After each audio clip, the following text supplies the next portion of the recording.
I didn't know the moment my life would split in two would happen over something as stupid as a garage. Not a car crash, not a police knock, not a funeral call. A garage.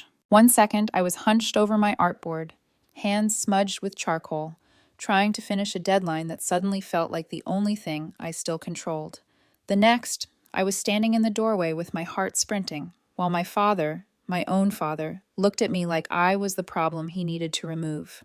Respect your parents, he said, voice sharp and tired. Parents. He said it like the word still meant something in this house. Behind him stood Jessica, 28, the woman he'd left my mom for, the woman who'd moved into our home like she'd always belonged here. She had her arms crossed, chin lifted, eyes glossy, in that way that made adults soften and teenagers want to scream. Pack your bags, she said, her tone sweet enough to be poisonous. You have until the end of the week to get out. I was 17, still in high school, still sleeping under posters I'd hung in middle school, still keeping my college brochures hidden in a drawer because hope felt embarrassing lately. I remember the sound my throat made, like I'd swallowed glass. I remember my dad not stopping her. I remember realizing, in one ugly flash, that my mother wasn't the only one he'd walked away from. He'd walked away from me, too. I locked myself in my room and called my mom with shaking fingers, trying not to let my sobs get too loud, because something in me still wanted to be easy, to be quiet, to not make things worse. She answered on the second ring. Baby? Her voice cracked, soft, scared. And then I told her what they said, what they were doing, what they wanted. There was a pause, one breath, two. Then my mother's voice changed. It dropped into something I hadn't heard in months. Steel, wrapped in calm. Listen to me, she said. They're not kicking you out. I wiped my face on my sleeve. Mom, I don't... No, she cut me off. Because that house isn't his. My stomach clenched. What do you mean? It's in my name, she said, each word clean and lethal. It always has been. Your grandparents made sure of it. I sat there in the dark, phone pressed to my ear, and felt something terrifying and bright spread through my chest. Tomorrow my mom was coming home. And for the first time since my dad blew up our family, I wasn't sure who was about to lose everything. Before everything shattered, I thought my family was normal. Not perfect, not movie-worthy, just solid. I'm 17 now. But for most of my life, our house in the suburbs felt permanent in that quiet, unquestioned way kids assume things will always be. Same driveway, same creaky stair on the third step, same dinner table where my dad sat at the head, my mom to his right, and me across from them, usually sketching in the margins of my homework. My dad, Mark, was 45 now. He worked as a manager at a manufacturing plant. Long hours, steel-toed boots, phone calls that never seemed to end. He believed in discipline, structure, tough love. He pushed me hard in school, harder in sports, even though I was never that kid. I tried soccer, I tried basketball, I hated both. What I loved was art, drawing, painting, building things with my hands and losing track of time in the process. My mom saw that. She always did. My mom, Elaine, 43, worked part-time as a librarian. She smelled like old books and lavender soap. She never told me to be realistic. She told me to be honest, with myself, with my work, with my feelings. When my dad said art won't pay the bills, my mom would smile and say, neither will unhappiness. For a long time, they balanced each other out. We weren't rich, but we were comfortable. Family vacations once a year, birthday dinners at the same restaurant, movie nights on Fridays. I was an only child, which meant all the attention and all the pressure landed squarely on me. Things started shifting about 2 years ago, though I didn't recognize it at the time. My dad got promoted. More money, more responsibility, more late nights. That was when Jessica entered our lives. At first, she was just Dad's secretary. 28, polished, always smiling too hard. She came over a few times for work-related things, laptop tucked under her arm, heels clicking on our hardwood floors, like she was testing how much space she could claim. I didn't think anything of it. I should have. Dad started missing my school events. He said he was slammed. Mom said it was temporary. I caught her staring at her phone sometimes, jaw tight, eyes tired. Their arguments became quieter, but heavier, the kind that stops the second footsteps approach. Then, one night, Dad sat us down at the table like he was announcing a schedule change. He said he was leaving. Not just leaving the house, leaving us. He said he was in love with Jessica, that they were going to get married. I remember my mom's face draining of color. I remember my hands curling into fists under the table. I remember thinking this had to be a joke I wasn't in on. It wasn't. Dad moved out. Mom stopped being herself. She barely ate, barely spoke. She cried behind closed doors and apologized to me for things that weren't her fault. A month later, she told me she needed to go stay with my grandparents for a while. She asked if I wanted to come. I said no. I didn't want my entire life uprooted. I didn't want to leave my school, my friends, my room. I told myself Dad would still be around, that at least one parent staying meant stability. That was my first mistake. Dad moved back in with Jessica. He said it was better for me to have a family around. What he meant was, this is easier for him. Jessica immediately started acting like the house was hers. Rules, chores, comments about my grades, about my clothes, about my attitude. Dad backed her up every time. The man who used to defend me now looked at me like an inconvenience he needed to manage. And slowly, painfully, I began to understand something I hadn't wanted to see before. This wasn't just about my parents' divorce. This was about who my dad chose to become. Living with them felt like walking through a house that no longer recognized me. At first, Jessica tried too hard. Over-cheerful greetings, forced conversations at dinner, questions about school she didn't actually wait to hear the answers to. I could tell she wanted to be seen as reasonable, patient, the adult in the room. I didn't give her that satisfaction. I stayed in my bedroom as much as possible, headphones in, sketchbook open, door closed. When I did come out, it was strictly functional. Food, bathroom, school. Jessica hated that. She started framing everything as a behavior issue. She'd sigh loudly when I walked past. She'd whisper to my dad like I wasn't 5 feet away. She'd comment on my grades slipping as if she hadn't walked into my life with a wrecking ball. Maybe if she applied herself more, she'd say. Dad nodded, every time. That hurt more than anything she said. The garage became my refuge. It was the one place she hadn't claimed yet. I cleared a corner, set up a folding table, taped my project outline to the wall. It was for school, a major art assignment worth a huge chunk of my final grade. I poured myself into it. Hours blurred together. For the first time in months, I felt steady. Then Jessica decided the garage was too cluttered. She announced it like a decree. Saturday morning, coffee in hand, no discussion. "We're cleaning it today," she said. "This mess has gone on long enough." I told her I had a deadline. I told her I needed the space for a few more days. I even tried to keep my voice calm, measured, respectful, everything my dad always claimed mattered. She smiled, that thin, dismissive smile. "Your hobby isn't more important than maintaining a household." Hobby. Something in me snapped. I told her she didn't get to decide what mattered to me, that she didn't get to rewrite my life because she'd slept her way into it. I said things I shouldn't have, words sharp with grief and rage and months of being swallowed. She started crying immediately. Perfect timing. Dad walked in halfway through it. He didn't ask what happened. He didn't ask why I was upset. He didn't ask what I was working on or how close the deadline was. He saw Jessica crying. That was all he needed. He launched into a lecture about respect, about family rules, about how I needed to stop acting like a victim. I told him she wasn't my parent. I told him my real mom was the one they'd driven out. I told him I hated both of them. The silence after that was thick and buzzing. Jessica wiped her eyes and said softly, "If she can't follow our rules, maybe she shouldn't live here." Dad looked at me, really looked at me, for the first time in months. And instead of seeing his daughter, he saw a problem. "Maybe you should go live with your mother," he said. I said I'd rather live anywhere else. That's when Jessica crossed the line. "Fine," she said. "You have until the end of the week to get out." I stood there stunned, heart pounding so hard it made my ears ring. 17 years old, still a kid, and suddenly homeless in my own house. I locked myself in my room and called my mom. And everything I thought I knew about power, about control, about who actually owned my life, it was all about to change. My mom came home the next morning. Earlier than I expected, earlier than they expected. I woke up to the sound of the front door opening. Not the careful, polite click Jessica always used, but the firm, familiar turn of a key that belonged to someone who didn't ask permission in her own home. For a second, I thought I was dreaming. Then I heard my mom's voice. Soft, steady, real. I sat up so fast my head spun. She was standing in the kitchen when Dad and Jessica came downstairs, still half asleep, still wrapped in the confidence of people who thought the ground beneath them was solid. Dad froze when he saw her. "Elaine," he said, blinking, "what are you doing here?" My mom didn't raise her voice. She didn't cry. She didn't look angry. She looked done. "I live here," she said simply. Jessica recovered first. She straightened her posture, slid closer to my dad like she was claiming territory. "We talked about this," she said. "This isn't a good time." My mom turned to her slowly. Her eyes were calm, but there was something sharp behind them that made my chest tighten.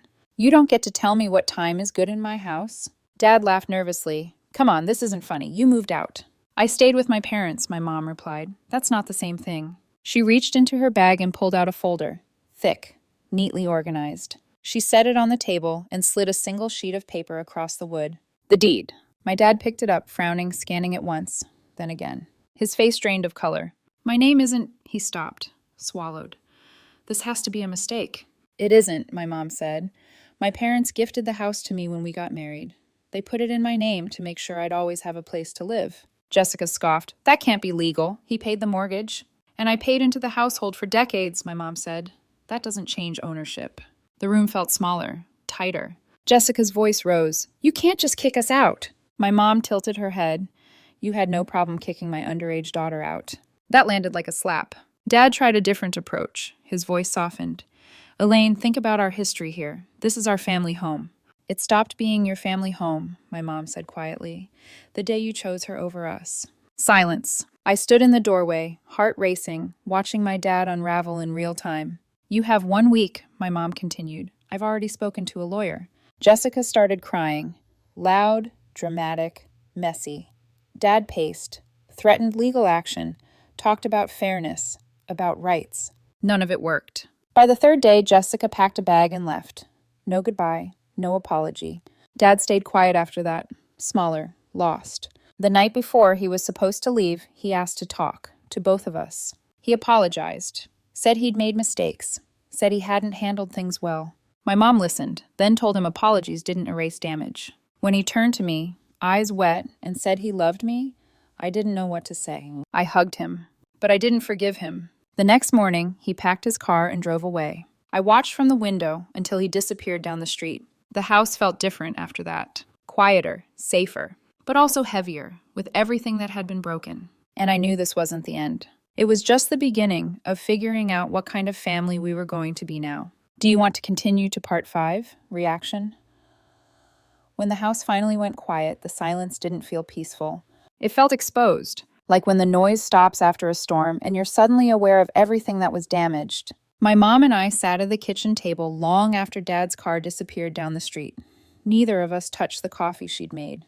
It went cold between us, forgotten. "I'm sorry," she said eventually. Her voice wasn't shaky, but it was heavy. "I never should have left you here alone with them." I stared at the wood grain of the table, tracing a scratch with my finger. "You were trying to survive," I said. "I get it."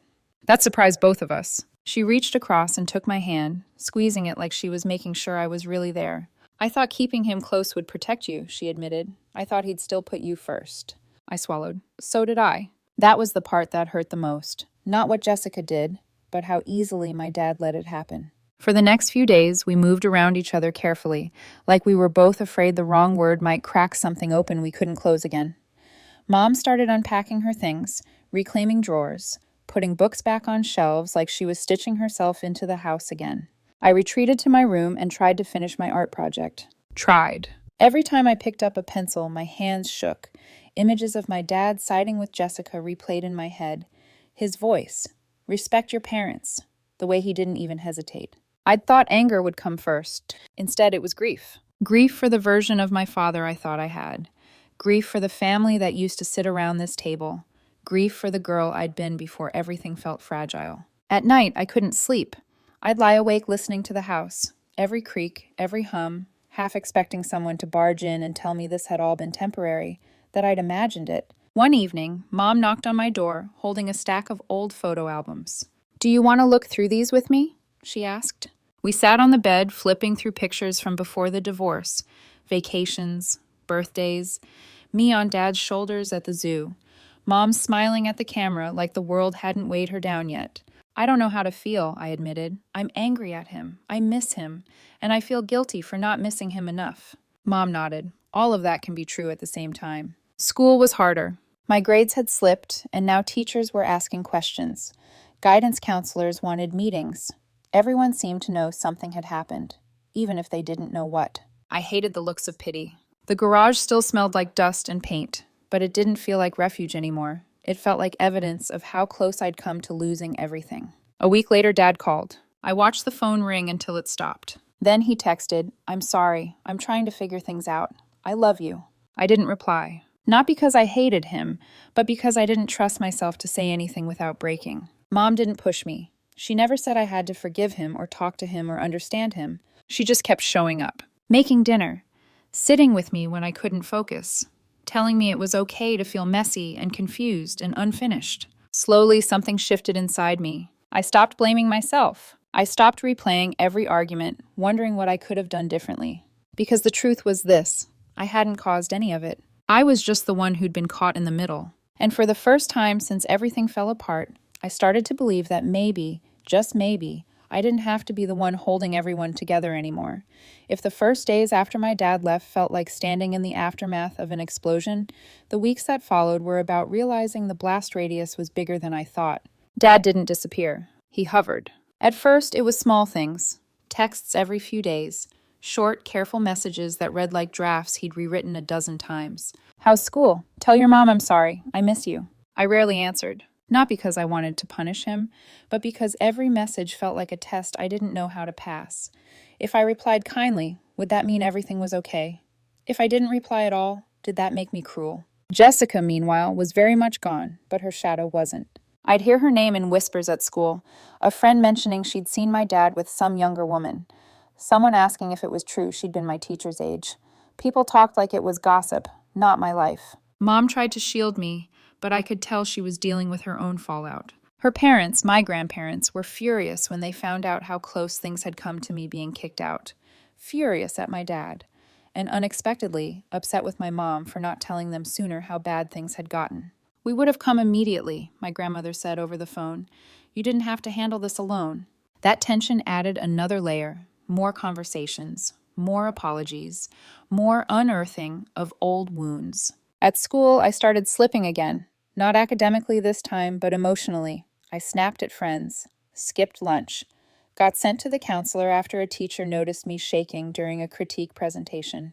That was how therapy entered my life. At first, I hated it. Sitting in a small room with a woman asking how things made me feel felt invasive. But after a few sessions, something loosened. I said things out loud I hadn't even admitted to myself, like how much it hurt that my dad believed Jessica over me. How scared I was that one day he'd decide I was too much effort. The counselor didn't rush me. She didn't tell me to forgive. She told me my reactions made sense. That helped more than I expected. Dad asked to see me about a month after he moved out. Just me, not Jessica. We met at a cafe halfway between our houses. He looked smaller somehow, older, like someone had let the air out of him. He apologized again, more honestly this time. He talked about his childhood, about a father who'd always made him feel inadequate, about chasing success like it would finally make him feel safe. It explained things, but it didn't excuse them. "I don't know if I can forgive you yet," I told him. He nodded. "That's fair." That was the first boundary I'd ever set with him, and the first one he didn't argue with. Then things with Jessica resurfaced. They hadn't broken up. They were working on things. Hearing that made my stomach drop all over again. All I could think was, what if nothing changes? What if he chooses her again? Mom noticed the shift in me immediately. "You don't have to be okay with his choices," she said, "and you don't have to pretend you are." Around the same time, Mom got a job offer in town. A real one. Full-time. Publishing related. It meant she wasn't just staying, she was rebuilding. We started repainting rooms, rearranging furniture, pulling down things that reminded us too much of before. The house began to feel like ours again, but the emotional pressure didn't ease. Dad kept calling. Jessica stayed in the background, but not far enough away. The fear of her reclaiming space in my life lingered.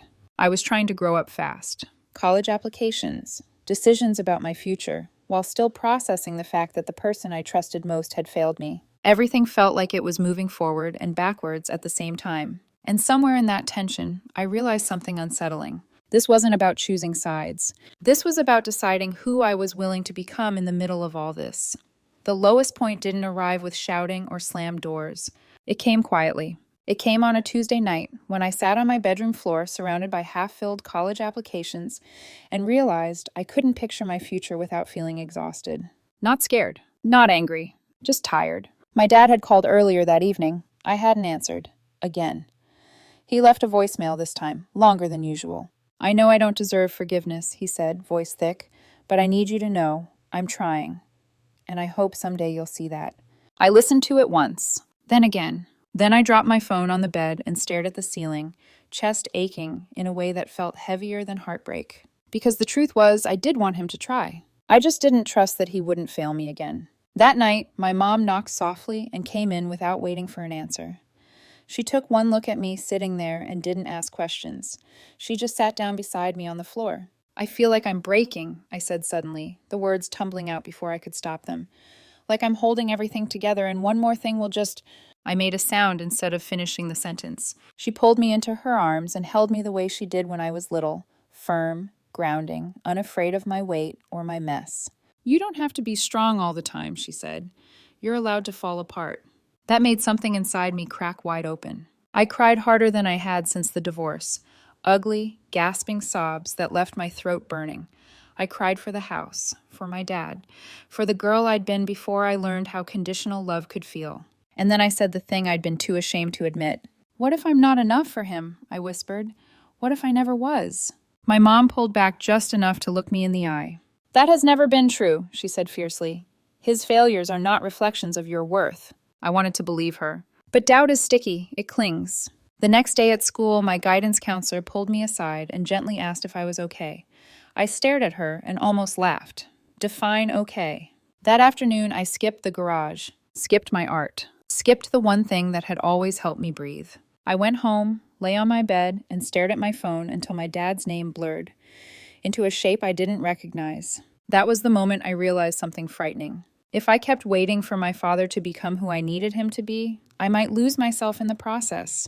That night, I wrote a list, not of what I wanted from him, but of what I needed to protect in myself. My creativity, my sense of safety, my right to set boundaries without guilt. It didn't fix anything, but it gave me something to hold on to. And sometimes, in the dark, that's enough to survive until the next morning. The shift didn't come with fireworks. It came with a decision so quiet it almost felt like betrayal. I stopped waiting. Not waiting for my dad to choose me. Not waiting for an apology that would magically undo everything. Not waiting for proof that I mattered enough to be protected. I decided I was done letting other people's choices define my sense of worth. The first sign of that change showed up in a place I didn't expect, my art class. Our teacher asked us to present our final projects along with a short statement about what the work meant to us.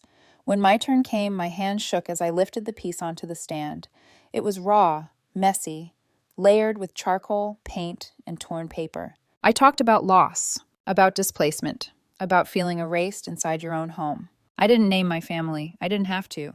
When I finished, the room was silent for a second too long. Then my teacher nodded and said, "This is honest work." Something in my chest loosened. Later that week, I made another decision. I texted my dad. "I need space, not because I don't care, but because I need to heal. I'll reach out when I'm ready." My finger hovered over the screen for a full minute before I hit send. His reply came quickly. "I understand. I'm proud of you for saying that." For once, he didn't argue. He didn't guilt me. He let me have the boundary. That mattered more than he probably realized. Mom noticed the change, too.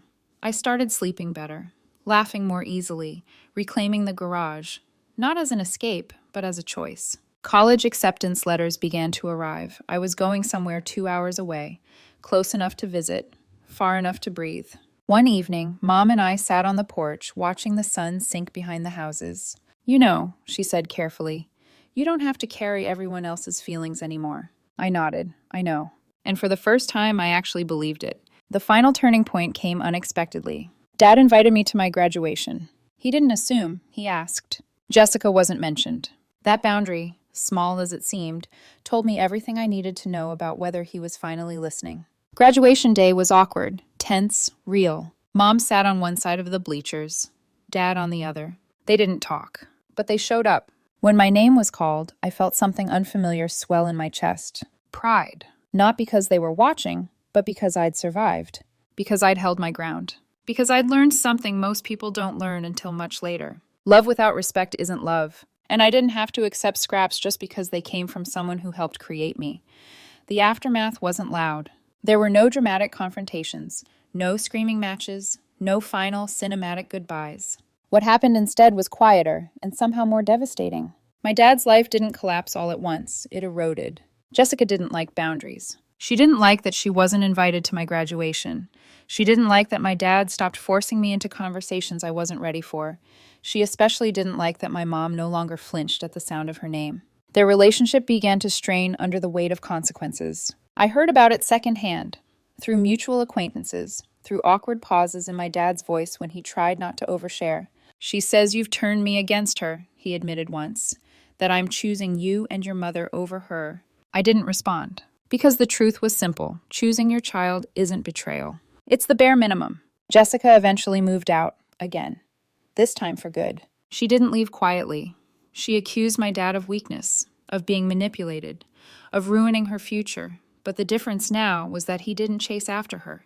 He didn't ask me to smooth things over. He didn't ask my mom to be understanding. He let it end. That cost him more than he expected. Friends who'd supported his new beginning grew uncomfortable when the reality set in. The excitement of his affair faded. What remained was a man reckoning with what he'd lost. My mom, meanwhile, bloomed in ways I hadn't seen in years. She settled into her job, made new friends, laughed, really laughed, over dinner. She started dating again, cautiously, on her own terms. Our house felt lighter, reclaimed. We planted tomatoes in the backyard, started Sunday brunches, built routines that didn't revolve around managing someone else's emotions. And me? I stopped feeling like collateral damage. I started therapy regularly. I learned how to say no without apologizing, how to sit with discomfort instead of trying to fix it. When my dad called, it was different. No guilt, no pressure, just updates. Invitations I could decline without consequences. He showed up to help me move into my dorm. No Jessica, no speeches, just quiet effort. That mattered. The fallout wasn't about revenge. It was about truth catching up. About my dad realizing that choosing the easier path had cost him years of trust. About Jessica discovering that stepping into a family doesn't make you the center of it. About me learning that my worth was never up for debate, even when the people who should have protected it failed. There were still moments of sadness, still questions without answers. But the chaos had settled, and in its place was something steadier than hope. Clarity. The house doesn't feel haunted anymore. It feels lived in. On my last night before leaving for college, my mom and I sat on the back steps, sharing a bowl of strawberries we'd picked up earlier that day. The air was warm, cicadas buzzing in the background, the kind of ordinary moment that once felt impossible. "You're going to be okay," she said, more like a statement than reassurance. "I know," I replied, and for the first time, I meant it without hesitation. My dad hugged me goodbye the next morning. It was brief, awkward, honest. "I'm proud of you," he said. "For your strength, for your boundaries." I nodded. "I hope you keep choosing better." He didn't promise, but he didn't argue either. And that was enough. Leaving didn't feel like running away. It felt like stepping forward into a life I was allowed to shape without permission. What I learned from all of this is simple, but hard-earned. Being someone's child doesn't mean you owe them your silence. Being part of a family doesn't mean enduring harm to keep the peace. And loving someone doesn't require sacrificing yourself on their behalf. Sometimes the bravest thing you can do isn't forgiveness. It's honesty. It's standing your ground when it would be easier to disappear. It's trusting that even when everything familiar breaks, you can still build something good from the pieces. I didn't lose my home. I found my footing. And if you're watching this wondering whether it's okay to choose yourself, even when the people who should have protected you didn't, it is. Always.